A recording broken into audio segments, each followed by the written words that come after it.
কন্টেন্টটি AI এর সাহায্যে তৈরি করলেও প্রতিটি তথ্য মানুষ দ্বারা যাচাই বাছাই করা হয়। এআই এখানে একটি শক্তিশালী সহকারী, মূল চালক নয়। মতিউর রহমান রেন্টুর লেখা আমার ফাঁসি চাই এই বইটা নিয়ে আজ আমরা কথা বলবো। এটা বের হওয়ার পর থেকেই কিন্তু বেশ আলোড়ন তৈরি করেছে, অনেক বিতর্ক হয়েছে। একদম ঠিক। বইটার মলাটেই দেখবেন লেখকের কয়েকটা পরিচয় দেওয়া। উনি মুক্তিযোদ্ধা ছিলেন। হ্যাঁ, আবার এটাও লেখা যে প্রধানমন্ত্রী শেখ হাসিনা নাকি তাকে সস্ত্রীক সরকারিভাবে অবাঞ্ছিত ঘোষণা করেছিলেন। ঠিক। আর একটা পরিচয়ও বেশ গুরুত্বপূর্ণ। উনি আগরতলা ষড়যন্ত্র মামলার আসামি ছিলেন, ২৮ নম্বর আসামি। আচ্ছা, তো আজকে আমাদের এই আলোচনার লক্ষ্যটা কি? লক্ষ্যটা হচ্ছে এই যে বিতর্কিত বইটা, এতে লেখক যেসব দাবি করেছেন, যেসব তথ্য দিয়েছেন, কিছু কিছু তো রীতিমতো বিস্ফোরক অভিযোগ, সেগুলোর গভীরে যাওয়া, একটু তলিয়ে দেখা আর কি। বইটা তো উৎসর্গ করা হয়েছে বেশ অন্যরকমভাবে। হ্যাঁ, উৎসর্গ করা হয়েছে সেই সব তরুণ ছাত্র যুবকদের যারা লেখকের ভাষায় দেশপ্রেম বিবর্জিত নেতানেত্রীর ষড়যন্ত্রে পড়ে তাদের ভবিষ্যৎ বা জীবন বিসর্জন দিয়েছে। এই উৎসর্গটাই কিন্তু ভেতরের সুরটা একটু ধরিয়ে দেয়, তাই না? তা তো বটেই। আর বইয়ের নামটা আমার ফাঁসি চাই, এটা তো প্রথমেই একটা ধাক্কা লাগে। কেন এমন নাম? লেখক এটার একটা ব্যাখ্যাও দিয়েছেন। বলছেন যে অপরাধ করলে যেমন লোকে শাস্তি চায়, ফাঁসি চায়, উনি নিজেকে সেই রকম একজন অপরাধী মনে করছেন, তাই নিজের ফাঁসি নিজেই চেয়েছেন। বাহ, বেশ নাটকীয় ভঙ্গি। কিন্তু এটাকে কি এক ধরনের স্বীকারোক্তি বলা যায়, নাকি এর অন্য কোনো মানে আছে? সেটা একটা জটিল প্রশ্ন। শিরোনামটা পাঠকের মনোযোগ তো টানবেই, তবে এটা কি শুধুই নাটকীয়তা, নাকি লেখকের কোনো গভীর ক্ষোভ বা হতাশার প্রকাশ, সেটা হয়তো পুরো বইটা পড়লে পাঠক নিজে বুঝবেন। আচ্ছা, লেখকের পটভূমিটা যদি আরেকটু দেখি, উনি তো শুধু আগরতলা মামলার আসামিই নন, মুক্তিযোদ্ধা হিসেবেও নিজের পরিচয়টা বেশ জোরের সাথেই দিয়েছেন। হ্যাঁ, একদম। মুক্তিযুদ্ধের সময়ের ছবি দিয়েছেন আবুল হোসেন বাবুল আজাবের সাথে। মুক্তিযুদ্ধ জাদুঘরের সনদপত্রের নম্বর পর্যন্ত উল্লেখ করেছেন, 08276। আর রাজনৈতিক দিকটাও তো বেশ লম্বা সময়ের। আওয়ামী লীগের সাথে প্রায় ৩ দশকের মতো যুক্ত ছিলেন বলছেন, ৭১ থেকে ৯৭ পর্যন্ত। ঠিক তাই। এই লম্বা সময়ে অনেক দায়িত্বেও ছিলেন। যেমন ধরুন, শেখ হাসিনার কলকাতা কনসুলেটে কাজ করেছেন ৭৯ থেকে ৮১। এমনকি ১৯৮৬-৮৭ সালে তার ব্যক্তিগত সচিবও ছিলেন। হ্যাঁ, সেই কথা উনি উল্লেখ করেছেন। বোঝাই যাচ্ছে রাজনীতিটাকে উনি খুব কাছ থেকে, একেবারে ভেতর থেকে দেখেছেন। একজন যাকে বলে ইনসাইডার বলা যেতে পারে। কিন্তু এই যে দীর্ঘদিনের সম্পর্ক, এটা কিন্তু পরে খুব খারাপ দিকে মোড় নেয়। সেই যে অবাঞ্ছিত ঘোষণার ঘটনাটা ১৯৮৭ সালে, যেটা বইয়ের কাভারেই বড় করে লেখা। হ্যাঁ, আর এর বিরুদ্ধে উনি আবার হাইকোর্টের রিটও করেছিলেন।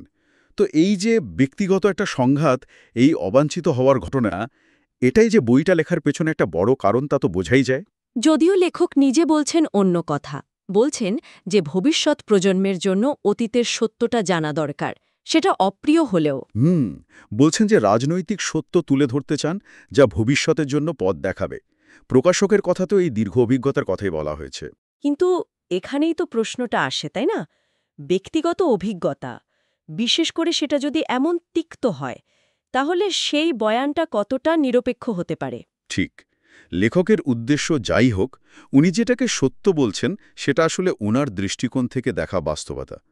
আমাদের কাজ হচ্ছে সেই দাবিগুলো তুলে ধরা আর সেগুলো নিয়ে একটু ভাবা। যেমন ধরুন, বইয়ের একটা বড় অংশ জুড়ে আছে শেখ মুজিবুর রহমান সম্পর্কে লেখকের মূল্যায়ন। হ্যাঁ, এই জায়গাটা খুব স্পর্শকাতর। যেমন ৭ই মার্চের ভাষণ নিয়ে উনি কি বলছেন?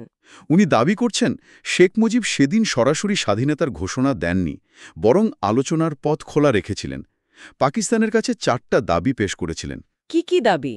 মার্শাল ল প্রত্যাহার, সৈন্যদের ব্যারাকে ফেরত নেওয়া, খুনের গণহত্যা তদন্ত আর নির্বাচিত প্রতিনিধিদের কাছে ক্ষমতা হস্তান্তর, এইগুলো। উনি কি তাহলে জিয়ার ঘোষণার সাথে তুলনা করছেন? হ্যাঁ, চট্টগ্রাম বেতার কেন্দ্র থেকে মেজর জিয়ার যে স্বাধীনতার ঘোষণা, সেটার সাথে তুলনা টেনেছেন, যেটা তো বাংলাদেশের ইতিহাসে একটা বিরাট বিতর্কের জায়গা। শুধু তাই না, ২৬ মার্চ প্রথম প্রহরে শেখ মুজিব যে স্বাধীনতার ঘোষণা টেলিগ্রাম বা ওয়্যারলেসে পাঠিয়েছিলেন বলে আমরা জানি, সেটা নিয়েও কি উনি প্রশ্ন তুলেছেন? হ্যাঁ, সেই প্রচলিত ধারণাটা নিয়েও উনি সংশয় প্রকাশ করেছেন, বা বলা ভালো, ভিন্ন মত দিয়েছেন। এটা কিন্তু আমাদের জানা ইতিহাসের যে বয়ান তাকে বেশ বড়সড় একটা চ্যালেঞ্জ করে। মুক্তিযুদ্ধ পরবর্তী সময় নিয়েও তো বেশ সমালোচনা আছে বইটাতে। অবশ্যই, যেমন মুক্তিযোদ্ধা তালিকা তৈরি নিয়ে বলছেন ব্যাপক অনিয়ম হয়েছে, দুর্নীতি হয়েছে, অনেক অযোগ্য লোক নাকি মুক্তিযোদ্ধা সেজে গেছে। আর এর ফলে আসল মুক্তিযোদ্ধারা তারা অবহেলিত হয়েছেন, হতাশ হয়েছেন। লেখকের মতে তখন থেকেই মুক্তিযুদ্ধের চেতনা থেকে সরে আসা শুরু হয়, দুর্নীতি বাড়তে থাকে। শেখ মুজিবের শাসনকালের আরেকটা দিক মানে বাকশাল প্রতিষ্ঠা, সেটা নিয়েও তো কথা বলেছেন। হ্যাঁ, বাকশাল বা একদলীয় শাসন প্রতিষ্ঠা, লেখক এটাকে সরাসরি রাজনৈতিক ভিন্নমত দমনের একটা চেষ্টা হিসাবে দেখছেন। সিরাজ সিকদার হত্যাকাণ্ডের কথাও কি এনেছেন? এনেছেন ১৯৭৫ সালের জানুয়ারির ঘটনা, এবং সংসদে শেখ মুজিবের সেই বিখ্যাত উক্তি, কোথায় আজ সিরাজ সিকদার, সেটাকে উনি আইন আর মানবাধিকারের লঙ্ঘন বলে মনে করছেন। আর ৭৫-এর ১৫ই আগস্ট সেই হত্যাকাণ্ড আর তার আগের পরিস্থিতি? সেটা নিয়েও লেখকের নিজস্ব বিশ্লেষণ আছে। উনি বলছেন, হত্যাকাণ্ডের আগের মাসগুলোতে রাজনৈতিক পরিস্থিতি ভালো ছিল না, শেখ মুজিবের জনপ্রিয়তায় নাকি ভাটা পড়েছিল। এই কারণে কি উনি বলছেন যে হত্যাকাণ্ডের পর তেমন কোনো গণপ্রতিরোধ হয়নি? হ্যাঁ, ওনার মতে এটাই কারণ। মেজর ডালিমের ঘোষণা, খন্দকার মুস্তাকের ক্ষমতা নেওয়া, এই সবকিছুর কথাই উনি লিখেছেন। এই মূল্যায়নগুলো তো মানে আমাদের জানা ইতিহাসের সাথে সবসময় মেলে না। না, অনেক ক্ষেত্রেই মেলে না। এটা মূলত লেখকের ব্যক্তিগত অভিজ্ঞতা আর পর্যবেক্ষণের ভিত্তিতে লেখা একটা চিত্র। এরপর অবশ্য জিয়াউর রহমান পর্ব নিয়েও কিছু কথা আছে, তবে সেটা তুলনামূলকভাবে কম। জিয়াউর রহমানের ক্ষমতায় আসা মানে ৭ই নভেম্বরের ঘটনা। হ্যাঁ, সিপাহী জনতার অভ্যুত্থান, জিয়ার মুক্তি এবং ক্ষমতার কেন্দ্রে আসা। তারপর তার শাসনকাল এবং ১৯৮১-র ৩০শে মে চট্টগ্রামে অভ্যুত্থানে তার হত্যাকাণ্ড, এগুলোর উল্লেখ আছে। তবে জিয়া হত্যাকাণ্ডের বিচার নিয়ে লেখক সন্তুষ্ট নন, তাই তো? একেবারেই না, বেশ অসন্তোষ প্রকাশ করেছেন। বিশেষ করে কর্নেল শওকত আলীর অব্যাহতি পাওয়াটা, মানে যিনি পরে আওয়ামী লীগ সরকারের মন্ত্রীও হয়েছিলেন, এটাকে উনি একটা প্রহসন মনে করেন। এখানেও লেখকের নিজস্ব বিচার বিশ্লেষণটা খুব স্পষ্ট। জিয়া পর্বের পর তো এরশাদের শাসন। হ্যাঁ, ১৯৮২ সালের ২৪শে মার্চ এরশাদের ক্ষমতা দখল, প্রায় রক্তপাতহীন একটা অভ্যুত্থান ছিল। এরপর শুরু হল স্বৈর শাসন বিরোধী আন্দোলন। লেখক তো ৮৩ সালের ছাত্র আন্দোলনের কথা বিশেষভাবে বলেছেন ফেব্রুয়ারিতে শিক্ষানীতির বিরুদ্ধে ছাত্রদের আন্দোলন, পুলিশের গুলি, জয়নাল, দীপালি সাহাদের মৃত্যু। লেখক বলছেন উনি সেই সময়ে কিছু ঘটনার প্রত্যক্ষদর্শী ছিলেন। এই সময়ে শেখ হাসিনার ভূমিকা নিয়েও তো লেখকের কিছু বলার আছে। এবং কিছু গুরুতর অভিযোগও আছে। যেমন ধরুন, দেশান্তরীয় শত্রুবাহিনী নামে একটা সংগঠনের কথা উনি বলছেন। সেটা আবার কি? লেখকের দাবি এটা নাকি ১৯৮৫-৮৬ সালের দিকে শেখ হাসিনা তৈরি করেছিলেন, মুক্তিযোদ্ধা আর অবসরপ্রাপ্ত সেনা কর্মকর্তাদের নিয়ে। এর উদ্দেশ্য কি ছিল, কতটা কার্যকর ছিল, এসব নিয়ে লেখক বেশ প্রশ্ন তুলেছেন, সমালোচনা করেছেন। কিন্তু এরশাদ আমল নিয়ে সবচেয়ে চাঞ্চল্যকর অভিযোগটা বোধহয় ৮৬ সালের নির্বাচন নিয়ে। নিঃসন্দেহে, যখন বিরোধী দলগুলো দ্বিধায় ছিল নির্বাচন বর্জন করবে কি করবে না, লেখক দাবি করছেন ঠিক সেই সময়ে শেখ হাসিনা পর্দার আড়ালে এরশাদের সাথে একটা সমঝোতা করেন। সমঝোতা নির্বাচনে যাওয়ার জন্য? হ্যাঁ, এবং লেখক এখানেই থামেননি, উনি নিজেকে সেই সমঝোতার একজন মধ্যস্থতাকারী হিসেবেও দাবি করেছেন। বলেন কি? আর সবচেয়ে বিস্ফোরক কথাটা হচ্ছে, লেখক বলছেন এই সমঝোতার অংশ হিসেবে শেখ হাসিনা নাকি এরশাদের কাছ থেকে টাকাও নিয়েছিলেন। টাকা? কত টাকা? ১০ কোটি, নগদ ১০ কোটি টাকা। লেখকের দাবি এটা। উনি পুরো ৮৬ নির্বাচনটাকেই একটা সাজানো নাটক বলছেন। ফিলিপাইনের মার্কোস বনাম অ্যাকুইনো নির্বাচনের সাথে তুলনাও করেছেন। এটা তো সাংঘাতিক অভিযোগ। এর সপক্ষে কি কোনো প্রমাণ বা ধরুন কোনো সাক্ষী? দেখুন, বইটাতে লেখক মূলত নিজের অভিজ্ঞতা, বিভিন্ন সময়ে হওয়া কথাবার্তা, নিজের পর্যবেক্ষণ, এগুলোর ওপরেই নির্ভর করেছেন। উনি কিছু ঘটনার পারিপার্শ্বিকতা বর্ণনা করেছেন বটে, কিন্তু এই ধরনের দাবির সপক্ষে মানে কোনো দালিলিক প্রমাণ বা অন্য কারো সাক্ষ্য সেভাবে হাজির করেননি, যা এই ধরনের স্মৃতিচারণমূলক লেখায় প্রায়শই দেখা যায়।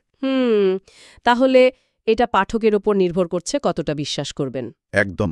এরপর তো ৯০-এর গণ-অভ্যুত্থান, এরশাদের পতন, বিচারপতি শাহাবুদ্দিনের তত্ত্বাবধায়ক সরকার, এই প্রসঙ্গগুলো আসে। আর তারপর থেকে বইয়ের ফোকাসটা প্রায় পুরোটাই চলে যায় শেখ হাসিনার নেতৃত্ব আর তার রাজনৈতিক কর্মকাণ্ডের দিকে, এবং লেখক সেটাকে দেখেছেন খুবই সমালোচনার দৃষ্টিতে।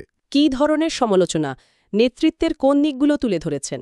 লেখক মনে করেন শেখ হাসিনার নেতৃত্বে এক ধরনের আপোষহীনতার অভাব আছে, আবার প্রতিহিংসা চরিতার্থ করার একটা প্রবণতাও আছে। এরকম একটা ছবি এঁকেছেন। জাহানারা ইমামের ঘাতক দালাল নির্মূল কমিটির আন্দোলন নিয়েও তো কিছু বলেছেন। হ্যাঁ, অভিযোগ করেছেন যে শেখ হাসিনা নাকি ওই আন্দোলনটাকে নিজের রাজনৈতিক ফায়দার জন্য ব্যবহার করতে চেয়েছিলেন। লেখক এমনকি দাবি করেছেন তাকে নাকি বলা হয়েছিল জাহানারা ইমামের নামে পাল্টা একটা কমিটি তৈরি করতে, যেটা উনি করেননি। রাজনৈতিক প্রতিপক্ষের সাথে আতাতের অভিযোগও কি আছে? আছে, বেশ গুরুতর অভিযোগ। যেমন লেখক দাবি করেছেন শেখ হাসিনা নাকি জামাতের তৎকালীন নেতা গোলাম আজমের সাথে গোপনে বৈঠক করেছিলেন। কিসের জন্য? ১৯৯৪ সালে ঢাকা সিটি কর্পোরেশন নির্বাচনে জামায়াতের সমর্থন পাওয়ার জন্য নাকি এই যোগাযোগ হয়েছিল। মানে লেখকের ইঙ্গিতটা সেরকম। এই দাবিগুলো তখনকার রাজনীতিতে বেশ আলোড়ন তুলেছিল কিন্তু। সহিংসার অভিযোগগুলো তো আরও মারাত্মক শোনাচ্ছে। হ্যাঁ, খুবই উদ্বেগজনক।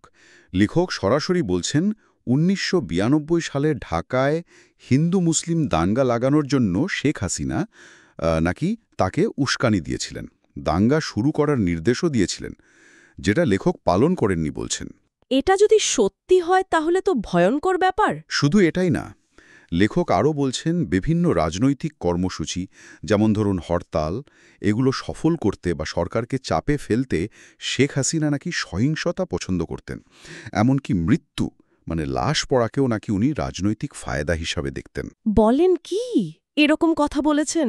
বইতে লেখক কোট করেছেন, বলছেন শেখ হাসিনা নাকি প্রায়ই বলতেন পুলিশ লাশ চাই, মিলিটারি লাশ চাই, এই ধরনের কথা। মানে খুবই গুরুত্বপূর্ণ অভিযোগ। এগুলো প্রমাণ করা বা অস্বীকার করা দুটোই কঠিন।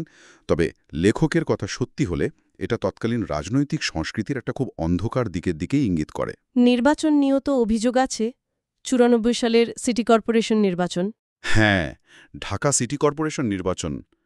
লেখক বলছেন ভোটে কারচুপির চেষ্টা হয়েছিল, আর ফলাফল যখন মনমতো হল না, তখন নাকি শেখ হাসিনা নিজেই তৎকালীন প্রধান নির্বাচন কমিশনার বিচারপতি আব্দুর রাউফকে ফলাফল বাতিলের জন্য চাপ দিয়েছিলেন।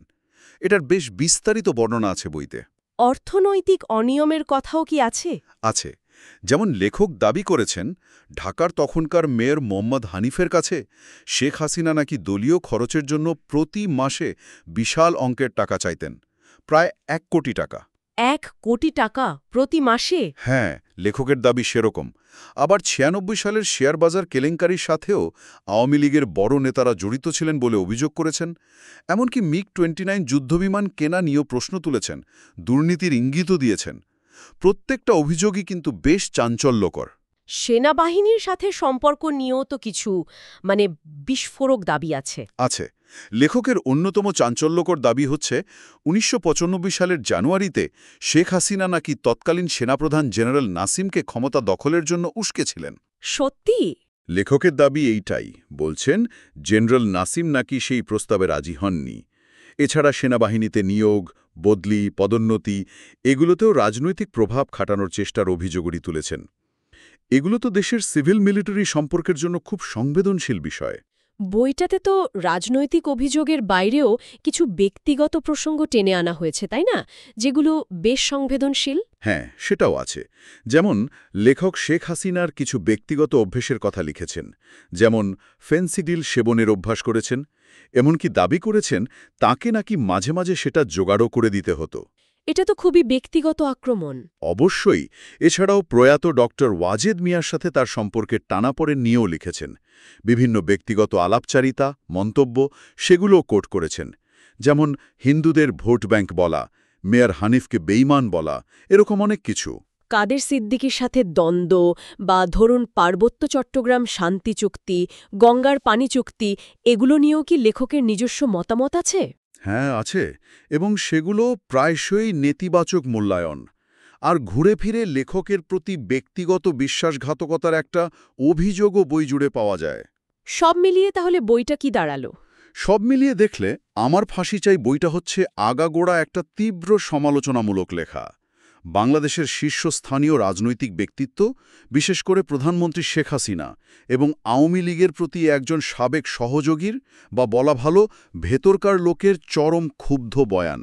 যেহেতু উনি দীর্ঘদিন দলের ভেতরে ছিলেন, গুরুত্বপূর্ণ দায়িত্বে ছিলেন, শেখ হাসিনার কাছাকাছি কাজ করেছেন, তাই এই বিবরণকে একটা ইনসাইডার অ্যাকাউন্ট বলা হচ্ছে। হ্যাঁ, কিন্তু এটাও মনে রাখতে হবে এটা একজন অত্যন্ত ক্ষুব্ধ এবং বলা যায় পক্ষ নেওয়া ব্যক্তির ভাষ্য। লেখক তো বারবার বলছেন উনি ভবিষ্যৎ প্রজন্মকে রাজনৈতিক সত্য জানাতে চান, উৎসর্গপত্রেও সেই কথা, তরুণদের সচেতন করার লক্ষ্য। কিন্তু এই সত্য কতটা লেখকের ব্যক্তিগত ক্ষোভ বা তিক্ততা দিয়ে প্রভাবিত? এটাই হলো আসল প্রশ্ন। এই ধরনের ব্যক্তিগত স্মৃতিচারণ, যেখানে অভিযোগের সুরটাই প্রধান আর লেখক নিজেই প্রতিপক্ষের দ্বারা ক্ষতিগ্রস্ত হয়েছেন বলে মনে করেন, যেমন ধরুন অবাঞ্ছিত ঘোষিত হওয়া, সেখানে একদম নির্মোহ সত্য খুঁজে বের করাটা পাঠকের জন্য খুব কঠিন। মানে ব্যক্তিগত ক্ষোভ আর বাস্তব ঘটনার বর্ণনার মধ্যে ফারাক করাটা মুশকিল। ঠিক। বইটা নিঃসন্দেহে অনেক প্রতিষ্ঠিত ধারণা বা ব্যক্তির ইমেজকে ঝাঁকুনি দেয়। এমন সব বিস্ফোরক দাবি এখানে আছে যার হয়তো পুরোপুরি সত্যতা যাচাই করা কখনোই সম্ভব হবে না। কিন্তু এই ধরনের বইয়ের কি তাহলে কোনো গুরুত্বই নেই? এগুলো কি শুধুই ব্যক্তিগত রাগ ঝাড়া? না, ঠিক তা বলা যাবে না। এই ধরনের ইনসাইডার অ্যাকাউন্ট, সেটা যত এক পেশেই হোক বা যত ক্ষোভ থেকেই লেখা হোক, ইতিহাসে যে চালু বা প্রাতিষ্ঠানিক বয়ান থাকে তার বাইরে একটা অন্য দৃষ্টিকোণ তো যোগ করেই। মানে এগুলো আমাদের প্রশ্ন করতে শেখায়। হ্যাঁ, প্রশ্ন তুলতে বাধ্য করে, প্রতিষ্ঠিত সত্যকে চ্যালেঞ্জ করে, রাজনৈতিক ঘটনাগুলোর যে জটিলতা সেটা বুঝতে কিছুটা হলেও সাহায্য করে। এগুলো হয়তো ইতিহাসের পুরো ছবিটা দেয় না, কিন্তু ছবির একটা দরকারি অংশ হতে পারে, যা আমাদের জানা গল্পের ফাঁকফোকরগুলো নিয়ে ভাবতে সাহায্য করে। তবে পড়ার সময় একটা সমালোচনামূলক দৃষ্টিভঙ্গি রাখা দরকার। অবশ্যই, এবং অন্য সূত্র বা তথ্যের সাথে মিলিয়ে দেখাটাও খুব জরুরি। তাহলে আলোচনার শেষে এসে এই প্রশ্নটাই হয়তো আমরা রেখে যেতে পারি আমাদের শ্রোতাদের ভাবনার জন্য। মতিউর রহমান রেন্টুর আমার ফাঁসি চাইয়ের মতো বইগুলো, যেগুলো একজন সাবেক সহকর্মী বা ভেতরের লোক লেখেন তীব্র সমালোচনা আর ক্ষোভ নিয়ে, সেগুলো ইতিহাসের সত্যকে সামনে আনতে কতটা সাহায্য করে নাকি বাধা দেয়? এই যে বিবরণগুলো, এগুলো কি শুধুই ব্যক্তিগত তিক্ততার প্রকাশ, নাকি এর ভেতরে এমন কোনো কঠিন সত্য লুকিয়ে আছে যা সাধারণত সহজে সামনে আসে না? এই বিতর্কটা নিঃসন্দেহে চলতেই থাকবে, আর ইতিহাসের পাঠকদের এই জটিলতার মধ্যেই হয়তো নিজেদের পথ খুঁজে নিতে হবে। আলোচনাটি ভালো লাগলে লাইক ও কমেন্ট করুন এবং এমন আরও তথ্যবহুল আলোচনা শুনতে সাবস্ক্রাইব করুন।